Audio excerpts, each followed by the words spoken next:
sitting here with my mom and my dad, and they're going to tell us something about an experience going to a seance. Correct. This all happened back in 1965, or at least started then.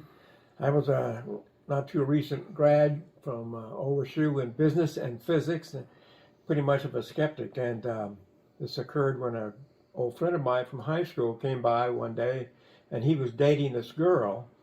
This girl's mother lived in Seattle, and her father had just got killed in a mysterious boating accident up on Puget Sound.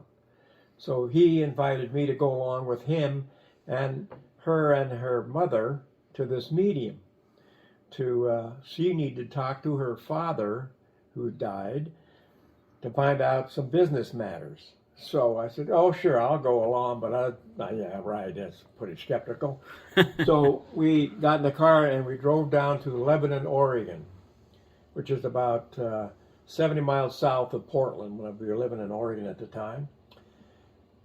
We drove up to this guy's house, a little 3-bedroom house, modest, in Oregon, and we went in and introduced ourselves to the medium, who was a guy about 45 years old, maybe 40, very small person, very not normal looking, dressed normal looking, and everything else. And he explained, yeah, he worked at the plywood mill in Lebanon, Oregon.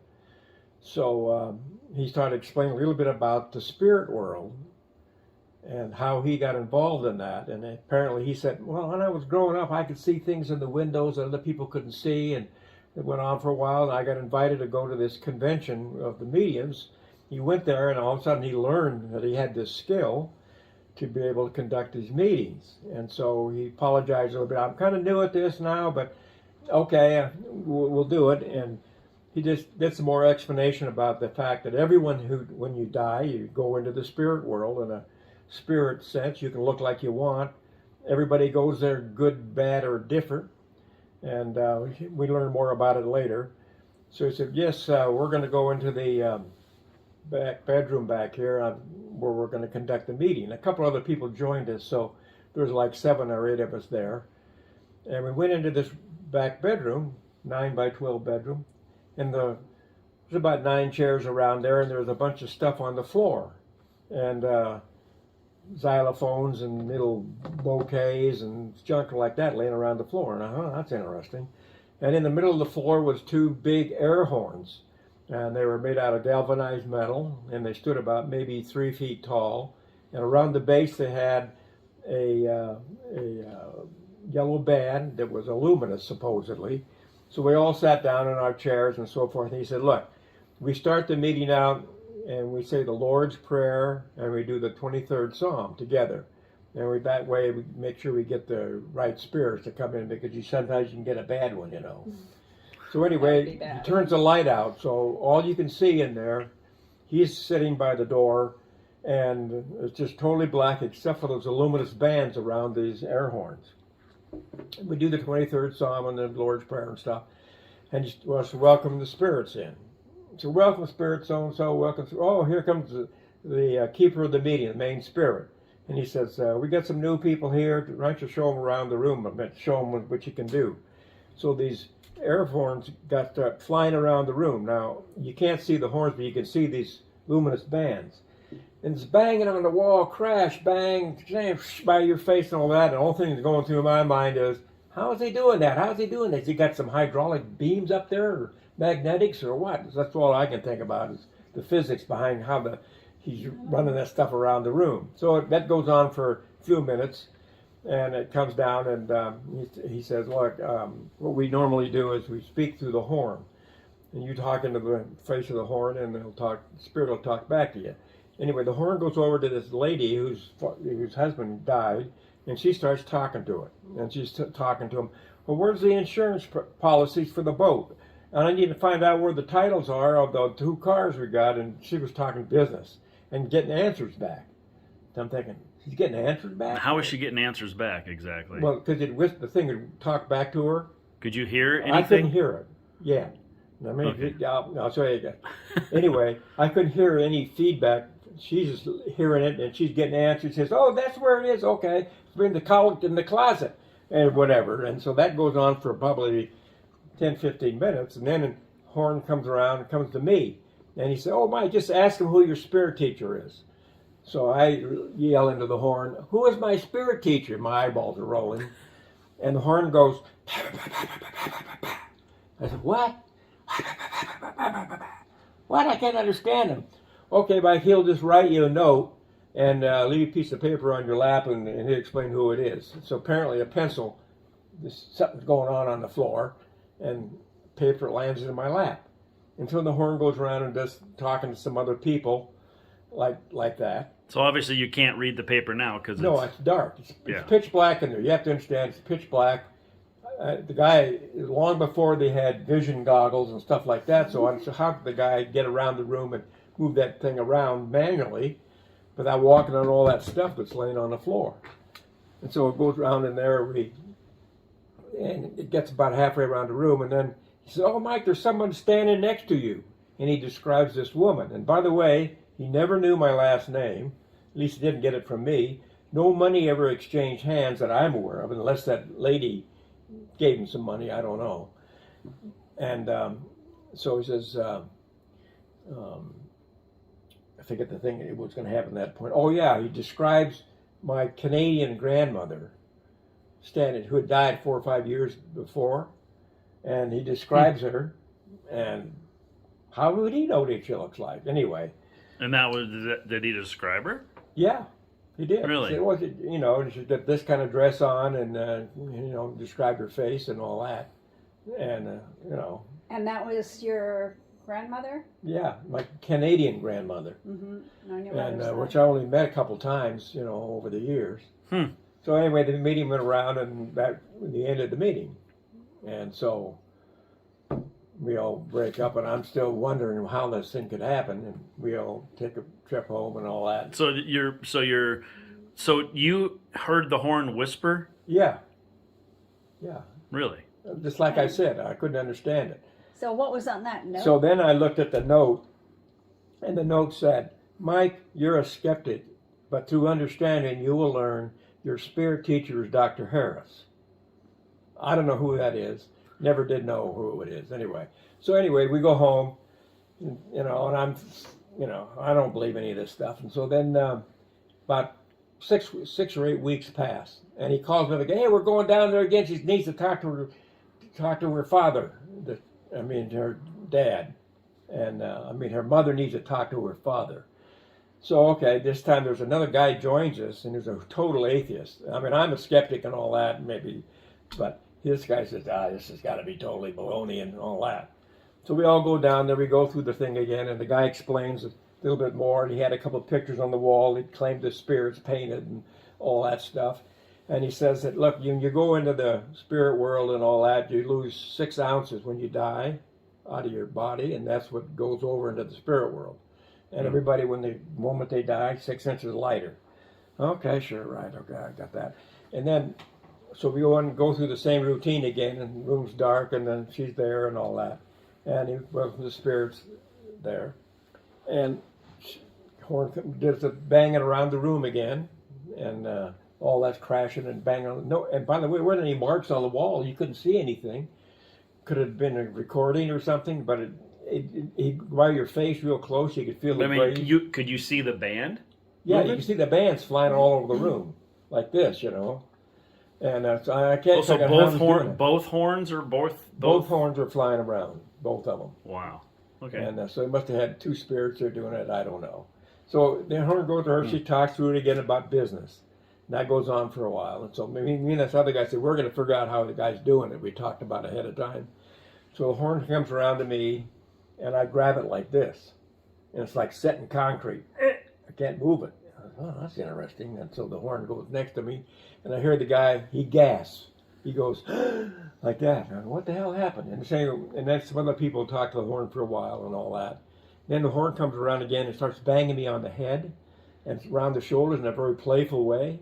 Bang, bang, bang, bang, like that. And what the hell is that? And he says, "Oh, Mike, there's a guy standing next to you. Real character." He describes this guy who used to be a high school guy I used to go skiing with, We'd party through college years and all that, big time, and he was just a character. And he describes a guy, and it turned out he described this guy who joined the Navy and got killed in a TBY accident about 4 years ago, ahead of that. Huh. And I said, oh, well, okay. So this was somebody that you recognized and knew? And yeah, the party guy, the friend. And he described the guy, tall, skinny guy with dark hair, and, the guy. And so, well, why would he bother? But so, we go around, and the meeting got called quicker than normal because he said the spirit teacher's got to leave because somebody died and he wants to help go over into the new thing. So fine, we go home. We stop at a bar and have a beer. And I'm talking to this guy. He says, "What happened when you grabbed it?" She says, "Yeah, I grabbed the horn and I grabbed it at the end, and there was a hand on the end, except the hand was cut off at the wrist." And the spirit teacher had told us earlier the way that they move that stuff around us. He gets this plasma out of him, and it is able for the spirit to use to move the stuff around. Anyway, I said, okay. And so, in this guy that you got to know, who is this atheist or whatever, this is the guy that grabbed it. Yeah, he was totally shocked. So what was his?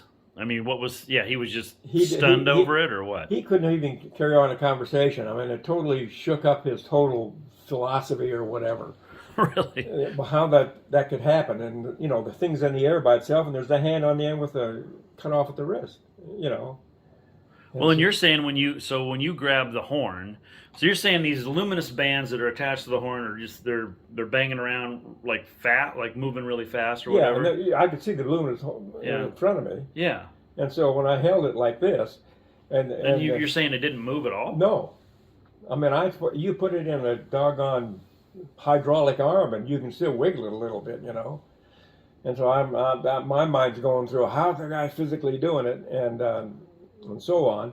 And by the way, the median guy said, "Hey, you guys, be a little more polite about it, will you?" And it kind of shoot our butts. And so they called the meeting out early, and I told you we went to the bar thing. The guy was totally shook up, and we couldn't explain it. And so time passes again, and they called me back for a third meeting about 4 or 5 months later, and Charlene and I were together. And so, okay, why not? I'd done some research. So you and Mom went? Huh? You and Mom went third time? Yeah, this time she and I went together. Oh, we did. I'll have her explain what she saw. And so far, did a little bit of research, and there seemed to be some support of how they move stuff around and all that kind of thing, and an experiment done at Harvard, actually. So anyway, we go down there and go through the same routine again, and this is where he explains about how you get reborn from time to time, get reborn and all that. So I was going to ask from time to time? Yeah, they didn't explain how that happens. Well, I mean, why you're in the spirit world and you get reborn, your spirit goes into a new life. Reincarnation. Yeah, reincarnation thing. I don't know. Okay, sure, right. Anyway, the horn does the thing internally. You describe it. Well, what I heard back to the reincarnation thing, talking to the mediator before the seance began, he said that they believe, whatever religion or his belief is, that you're reincarnated several times. You keep getting reincarnated and you get better with every reincarnation until you're good enough to go to heaven. That's what their belief is. So when I went with you, I remember your friend and his wife, and then there was another couple that went too. So there were 6 of us. Same thing, we talked to the mediator, and then we went into that ordinary bedroom, 6 or 8 chairs in a circle. And then there's nothing in the circle but the stuff.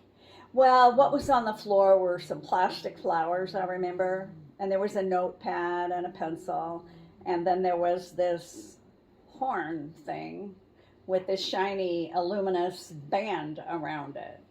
So we talked for a while, then the lights go out, pitch black in there, and we're waiting and then the mediator starts us with the Lord's Prayer, says the Lord's Prayer.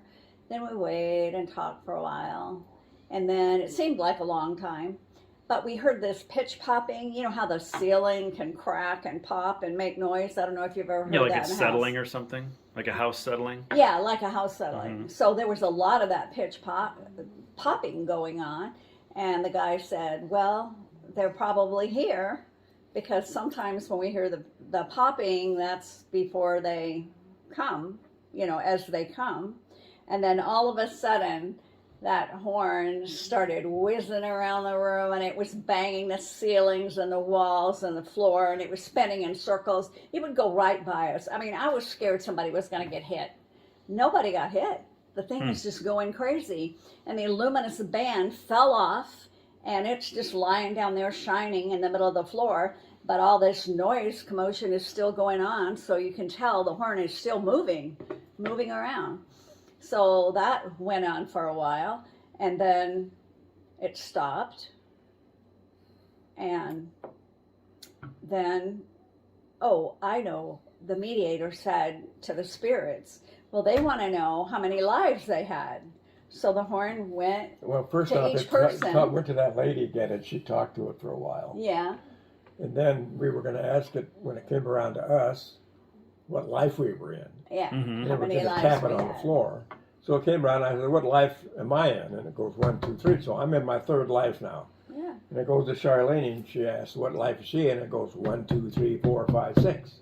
Right. Sure. So I think that's why I'm better than he is. Yeah. Uh-huh. Because you know, you keep getting better. Yeah. Or He maybe says, you've needed no, to get he better. thinks I have more lives because I'm worse than he is and I needed a lot more. No, yeah. Well, anyway, that's what we did. No, we were kidding So then the spirits left. Oh, so that was all that was said at that one. Yeah. Well, and then the mediator had said sometimes the spirits will write on the paper, and sometimes the ladies will end up with those plastic flowers on their Mhm. laps. But, you know, if you're afraid, it won't really come to you. So when the lights came back on, I didn't get any flowers in my lap. But the other ladies did because I was scared to death. I thought, what? So in there the was, heck so there was, happened? so when your experience was just the one time then. One Yeah. time. Yeah. And so- then we went to get some coffee afterwards, the 8 of us. Mhm. Oh, yeah. So what was your 6 of biggest us. draw from that? What was your biggest conclusion Well, from that? I think What- we all agreed that there was some phenomenon going on. I mean, what the heck happened? None of us could figure out how that could be a rigged situation, just a setup. So, I don't. I mean, was there anybody in the room when you went that communicated with anybody from the spirit world? I remember that he said somebody was.